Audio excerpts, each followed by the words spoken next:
drove these creatures to the edge of extinction, then brought them back from the brink. Now their habitat is under attack, and these cold-blooded creatures are feeling the heat. Our past history, as far as pollution and a lot of other problems that we've had, we don't act to prevent it. We react to something that has already occurred, and if we do that with global warming, shame on us.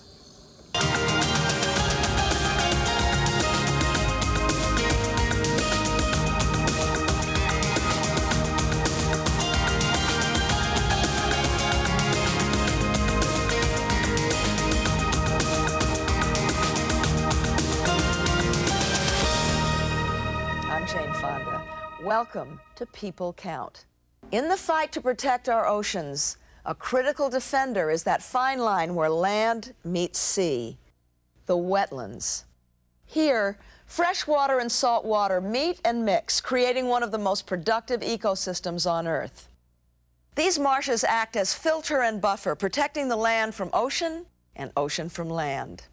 Wetlands also provide a home for countless species of plants and animals. Yet worldwide, they are under siege. Filmmaker and photojournalist Barbara Pyle journeys to meet two wetland warriors. Their coastal battlefield is found in the southern United States, in the shadow of a city nicknamed the Big Easy.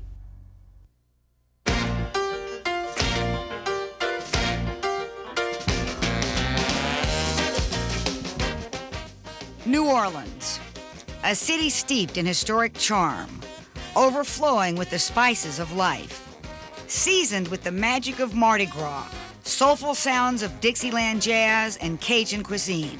A less celebrated, but no less essential ingredient of the New Orleans culture is the area that surrounds the city, the bayou. These wetlands are not as famous as the quaint streets of the French Quarter, yet the health and vitality of New Orleans depend on these marshes. And the people working to protect them know they are tending troubled waters. Milton loves Louisiana tradition and the feast that it provides for his family and friends. An acre of coastal wetlands can produce more food than the best farmland. Not only have these wetlands been a source of food for Milton, but also a source of pride. He's been connected to them his whole life. I wanted to see where it all began. So we're gonna go see where you were born, Milton? Right.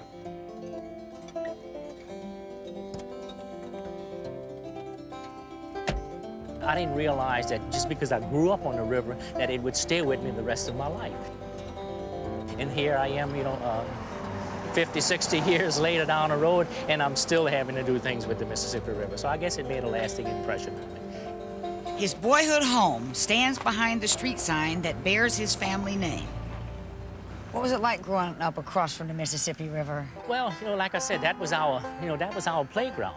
And so we went on out there, and it was so convenient. We didn't have any, place to go ahead and play. So basically, that's what it was all about. You always had fresh fish. When you caught something that morning, you were more than likely were eating it that night. I guess it was something like Huckleberry Finn. How the old story goes about him, how he was, so fixed with the river. And I guess that was me too. I mean, it was a very important part of my life. So the river's right over that levee. Why don't you show me your old playground? All right, I'll be glad to do that. Okay. That'll be my pleasure. How many times have you climbed up this levee, Milton? As Milton grew up, his love of the river filtered down into the surrounding wetlands. The river furnishes so much life.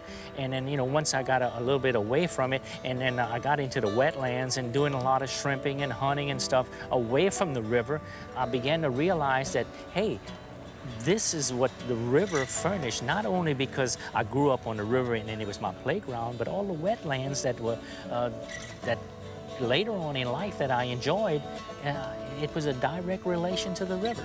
It made all these wetlands, and when it overflowed and all of the sediment. And so when I saw that we were losing all the sediment, we were losing all the wetlands, all of this delta building process was built because of this river. And now the shrimping and the fishing, everything is going down. And I hate to see it. I mean, it's been too good to me. We have a lot to learn with what nature provides us, and I think we have to recognize that in the future in all our endeavors.